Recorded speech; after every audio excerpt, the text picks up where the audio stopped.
July 28 തിങ്കളാഴ്ച. മത്തായി 13:31 മുതൽ 35 വരെ വാക്യങ്ങൾ. ഇന്ത്യയിലെ ആദ്യത്തെ തദ്ദേശീയ വനിതാ വിശുദ്ധയായ സിസ്റ്റർ അൽഫോൺസാമ്മയുടെ തിരുനാളാണ് ഇന്ന് സഭ ആഘോഷിക്കുന്നത്. കേരളത്തിലെ ഭരണങ്ങാനത്തുള്ള ഫ്രാൻസിസ്കൻ ക്ലാരിസ്റ്റ് കോൺവെൻറ്റിൻ്റെ 4 ചുവരുകൾക്കുള്ളിൽ അജ്ഞാതമായ ഒരു ജീവിതം നയിച്ചിരുന്ന കന്യാശ്രീ സിസ്റ്റർ അൽഫോൺസ ഇന്ന് ലോകമെമ്പാടും അറിയപ്പെടുന്നു. തൻ്റെ പ്രിയതമൻ്റെ മുമ്പാകെ അവർ കാണിച്ച അസാധാരണമായ മധ്യസ്ഥത അവരെല്ലാവർക്കും പ്രിയപ്പെട്ടവരാക്കി. ജാതി, മതം, രാജ്യം എന്നിവ പരിഗണിക്കാതെ ജീവിതത്തിൻ്റെ എല്ലാ തുറകളിൽ നിന്നുമുള്ള ആയിരക്കണക്കിന് ആളുകൾ അവരുടെ വിവിധ ആവശ്യങ്ങൾക്കായി പ്രാർത്ഥിക്കാനും അവർക്ക് ലഭിച്ച എണ്ണമറ്റ അനുഗ്രഹങ്ങൾക്ക് ആദരാഞ്ജലികളും നന്ദിയും അർപ്പിക്കാനും ഈ വിശുദ്ധയുടെ ശവകുടീരത്തിങ്കിലേക്ക് ഒഴുകിയെത്തുന്നു. വിശുദ്ധ അൽഫോൺസ 36 വർഷം മാത്രമേ ജീവിച്ചിരുന്നുള്ളൂ. 1946 ജൂലൈ 28 അവർ ഈ ലോകത്തോട് വിട പറഞ്ഞു. അൽഫോൺസായുടെ ശവസംസ്കാര ശുശ്രൂഷ സമയത്ത് അവരുടെ ആത്മീയ ഗുരുവായിരുന്ന റോമുലസ് CMI അച്ഛൻ ഈ പ്രവചന വാക്കുകൾ ഉച്ചരിച്ചു: എൻ്റെ ഹൃദയത്തിൽ ഏറ്റവും ആഴത്തിലുള്ള ബോധ്യത്തോടെ ഞാൻ സ്ഥിരീകരിക്കുന്നു, ഒരു വിശുദ്ധ വ്യക്തിയുടെ അന്ത്യകർമ്മങ്ങളിൽ നമ്മൾ പങ്കെടുക്കുകയാണ്. ലോകം അവരുടെ അന്തർലീനമായ മൂല്യം തിരിച്ചറിഞ്ഞിരുന്നെങ്കിൽ ഇന്ത്യയിലുടനീളമുള്ള അഭൂതപൂർവമായ ജനക്കൂട്ടം ഇവിടെ ഇന്ന് ഒത്തുകൂടുമായിരുന്നു.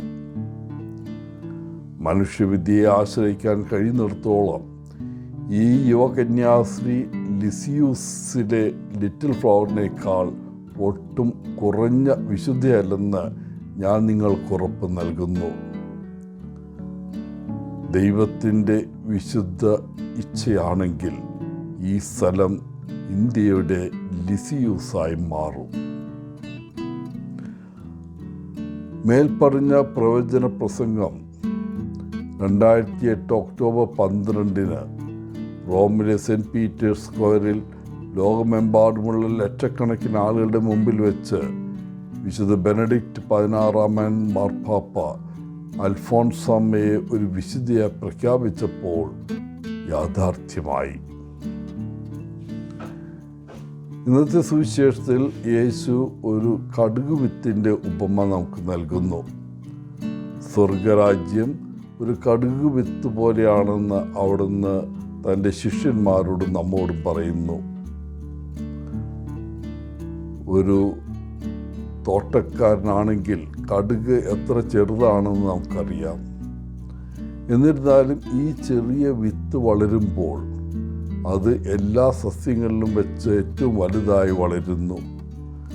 ഈ ചെടി കടുക് മാത്രമല്ല, പിന്നെയോ പലതരം പക്ഷികൾക്കും ആവാസ കേന്ദ്രമായി മാറുന്നു. യേശു മറ്റൊരു ഉപമ പറഞ്ഞു.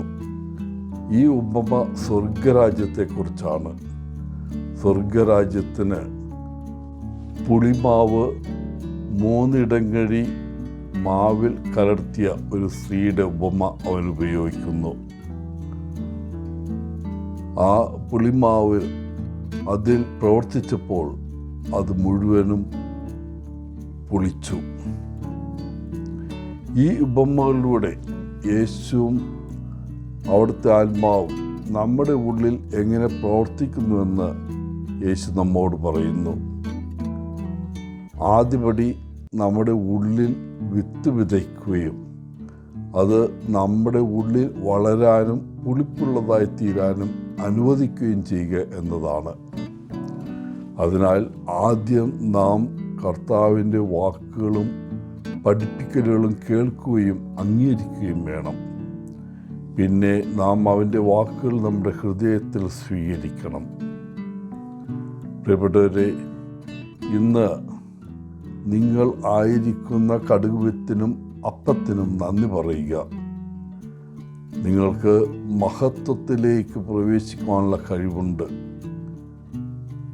ബേക്കറുടെ മാസ്റ്ററെ വിശ്വസിക്കൂ. വിശുദ്ധ അൽഫോൺസാമ്മ